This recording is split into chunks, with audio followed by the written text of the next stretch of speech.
নমস্কার বন্ধুরা, অর্পিতাস ব্লগে তোমাদের সকলকে স্বাগত জানাই। আজ আমার মা তোমাদেরকে দুর্দান্ত স্বাদের কাঁঠালের বড়া কি করে বানাতে হয় সেই রেসিপিটি করে দেখাবে। এর জন্য এখানে মাঝারি সাইজের পাকা কাঁঠাল ভেঙে কোয়া বের করে নেওয়া হয়েছে। এখন এই কোয়ার থেকে ছাঁকনির সাহায্যে রস বের করে নেওয়া হয়েছে। আর নেওয়া হয়েছে 1 বাটি পরিমাণ সুজি, রয়েছে 1 বাটি পরিমাণ চিনি, আর নেওয়া হয়েছে 1 বাটি পরিমাণ আটা। এবার একটা পাত্রে কাঁঠালের রসটাকে ঢেলে নিতে হবে।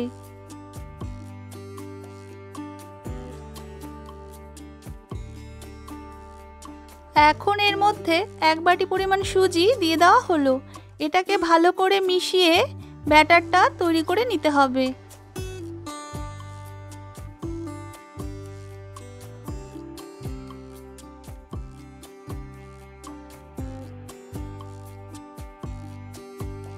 সুজির সাথে কাঁঠালের রসটা ভালো করে মেশানো হয়ে গেছে। এবার এর মধ্যে 1 বাটি পরিমাণ চিনি দিয়ে দিতে হবে। চিনির সাথে এই ব্যাটারটাকে ভালো করে মিশিয়ে নিতে হবে।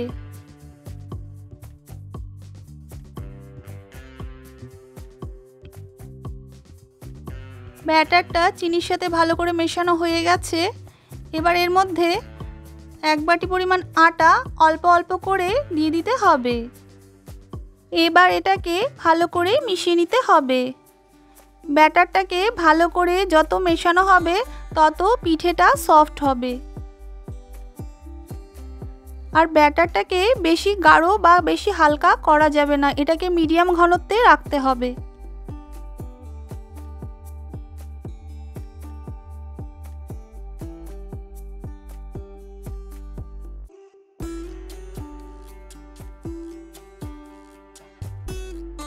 আবার এর মধ্যে বাকি আটাটুকু মিশিয়ে নিতে হবে।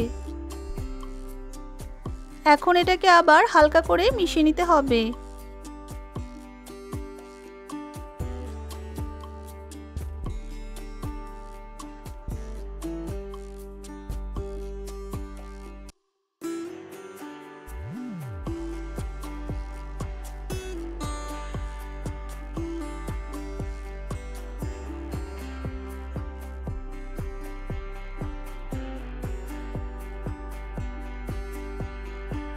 বন্ধুরা, ব্যাটারটা পুরো রেডি হয়ে গেছে। ব্যাটারের ঘনত্বটা এরকম রাখতে হবে।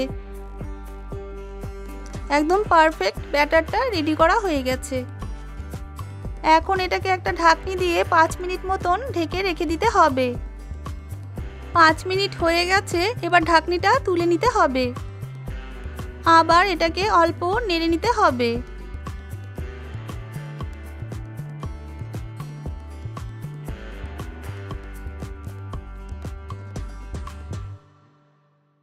এখন একটা গরম কড়াইতে তেল দিয়ে দেওয়া হলো।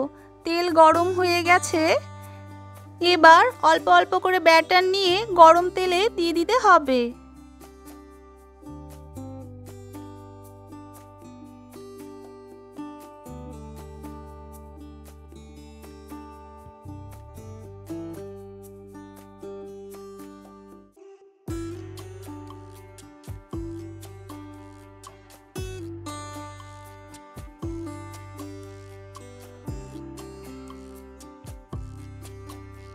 এক এক করে ব্যাটারগুলো দিয়ে দেওয়া হলো।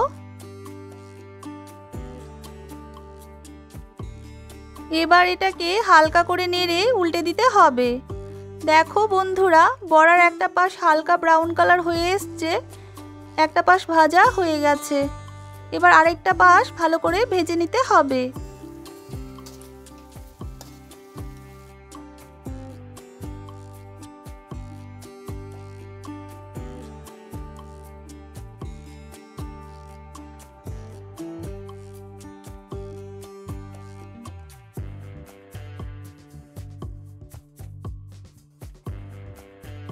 বড়াগুলো পুরো গোল্ডেন ব্রাউন কালার হয়ে গেছে। এগুলো ভাজা হয়ে গেছে। এবার এগুলোকে একটা পাত্রে তুলে নিতে হবে।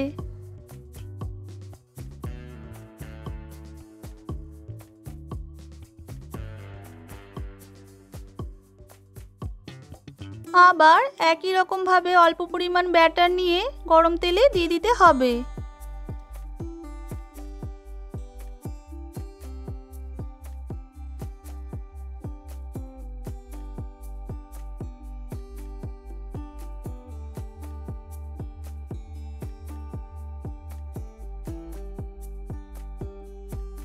সবগুলো ব্যাটার দিয়ে দেওয়া হলো।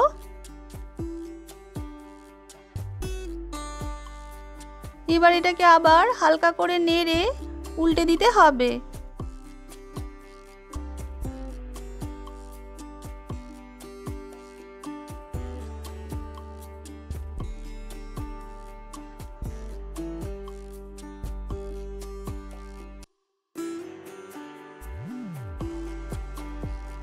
বড়ার এক পাশটা হালকা ব্রাউন কালার হয়ে গেছে, এক পাশটা ভাজা হয়ে গেছে। এবার আরেক পাশটা ভালো করে ভেজে নিতে হবে।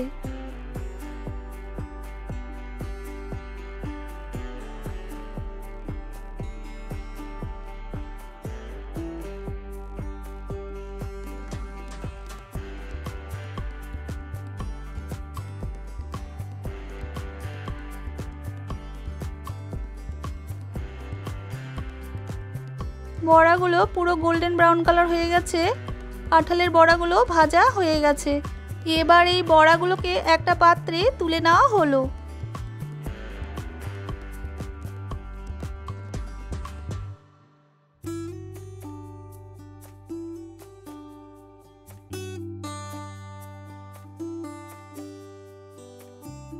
এইভাবে একই রকমভাবে সবগুলো বড়া ভেজে নিতে হবে।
কাঁঠালের বড়াগুলো সব ভাজা হয়ে গেছে। এবার এগুলোকে একটা পাত্রে সার্ভ করা হলো। দেখো বন্ধুরা, সফট সফট কাঁঠালের বড়া রেডি। এটা খেতে খুবই সুস্বাদু। তোমরা এভাবে অবশ্যই বাড়িতে বানিয়ে দেখবে, আর খেয়ে কেমন লাগলো কমেন্টসে জানাবে। তোমাদের যদি এই রেসিপিটি ভালো লেগে থাকে তবে অবশ্যই আমার চ্যানেলটি লাইক, শেয়ার আর সাবস্ক্রাইব করে দেবে, আর পাশে থাকা বেল বাটনটি অবশ্যই প্রেস করবে।